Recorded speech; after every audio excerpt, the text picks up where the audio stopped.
Hey up, hope you're all doing well, keeping safe and getting ready for Christmas. I'm doing a quick video on what rocks to use, or what rocks I used to construct the EcoSystem pond.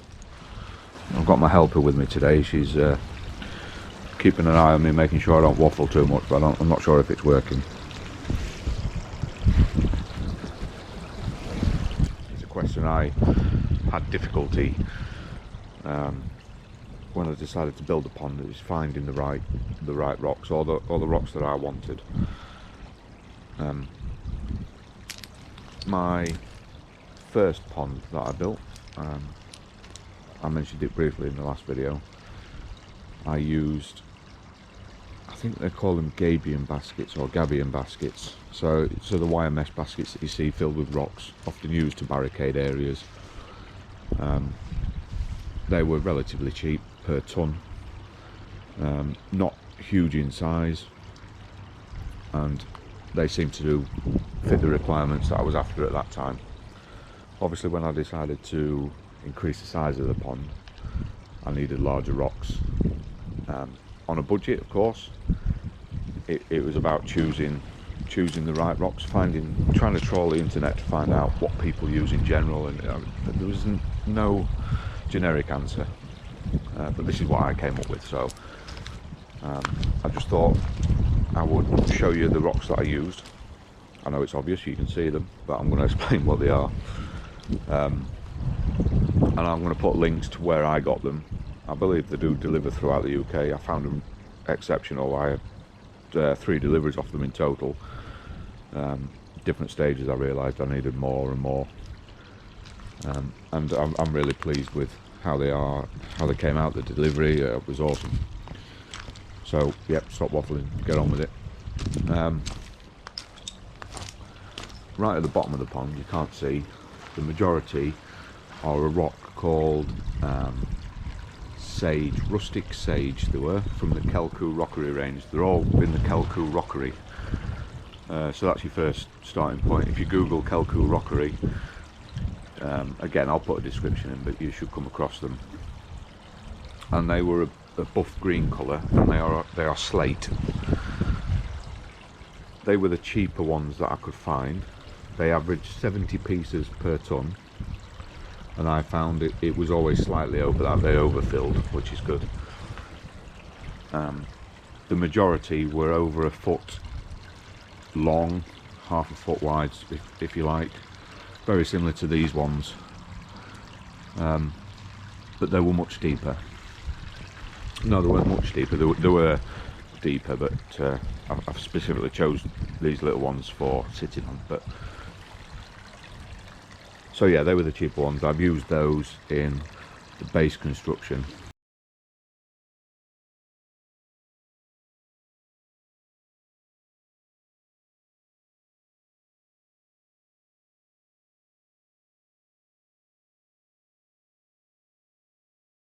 This one is called Welsh slate, from the same range. Again, they weren't massive. Well, everything, they were all expensive in my view. Not over expensive for what they are, but it's a big cost, if that makes sense. I can't say that they were overpriced. That's not what I'm saying at all. I'm saying that you know, if you want, for example, there's over 500 pieces in here. Well over, probably 6, and that doesn't come cheap. That's the point I'm trying to make. This one, and probably 40% of what's in here, is Welsh slate, and they're black, generally black or grey in colour. There's a couple of them round the edges. That's another one there, that's covering the electric box. But some of them have some interesting patterns. They all vary in size, and that's a Welsh slate, same range. I also searched for and only managed to get 1 pallet of, and again, this was during lockdown, the main lockdown, and I was finding it really difficult to get these things. I got a pallet of river washed boulders, they're called. They're not in the Kelkoo range. I'll try and find a link to them. and a single pallet had about 40 or 50 pieces in, and I thought it was nice to break up the slate geometric edges, if you like, and just have all these different boulders. And I've used them all around the pond in different spots. Like I say, I think it breaks up the edges quite nicely. They were really good, really easy to work with. Out there. So yeah, but I only managed, I would have had more of those if I'm being honest. But like I said, I was only able to get the one pallet. And then finally the bulk of the edging stones, but they are incorporated into the walls of the pond as well, are called Rustic slate, Kelku rockery range. I have seen these in garden centres, so you maybe have seen them in the UK yourself.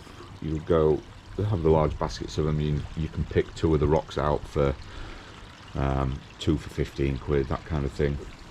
But these were the oversized ones, so you can see there's some really large, and they are really heavy pieces of slate.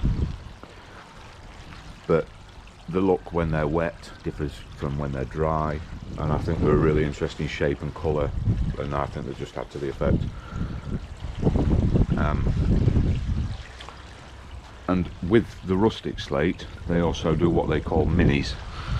So you'll see right on this edge there are a couple of smaller pieces, and they are the minis. So they were ideal for plugging gaps between the natural building of the other larger bits of slate. If you had any smaller holes, they could just be plugged with the minis.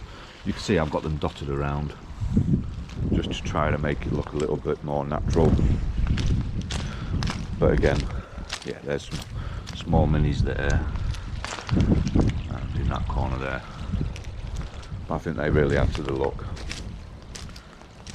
I mentioned in the last video I am going to do a costing video of the whole project, but just for a rough reference, I think the rustic slate was, I think it's about £200 a pallet. So for the XL pieces, the really large pieces, I think you got 30 pieces is all, but obviously being on weight and the size of the rocks, then you're not going to get too many. If you remember, I said with the rustic sage and the Welsh slate,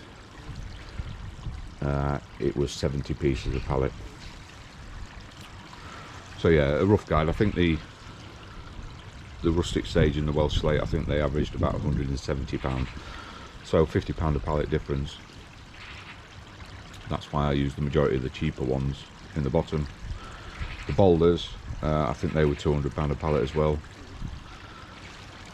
So yeah, but like I said, I will do a full breakdown of the cost in the new year.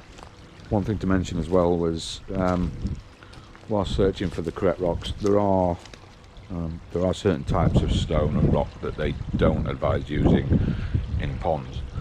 The beauty of the site, I think it was Decorative Gardens, I will link it in the description. The beauty of that site, in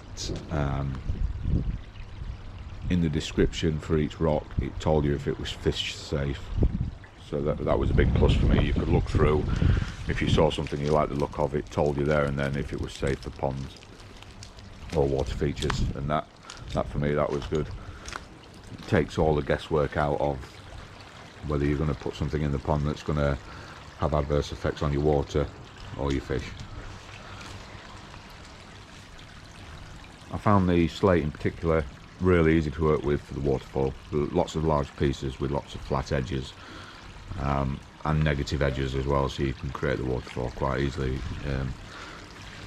When I ordered and I was sifting through the pallets, sifting through the pieces, immediately you come across a piece like that that's got a negative edge in it, so it just works its way under there.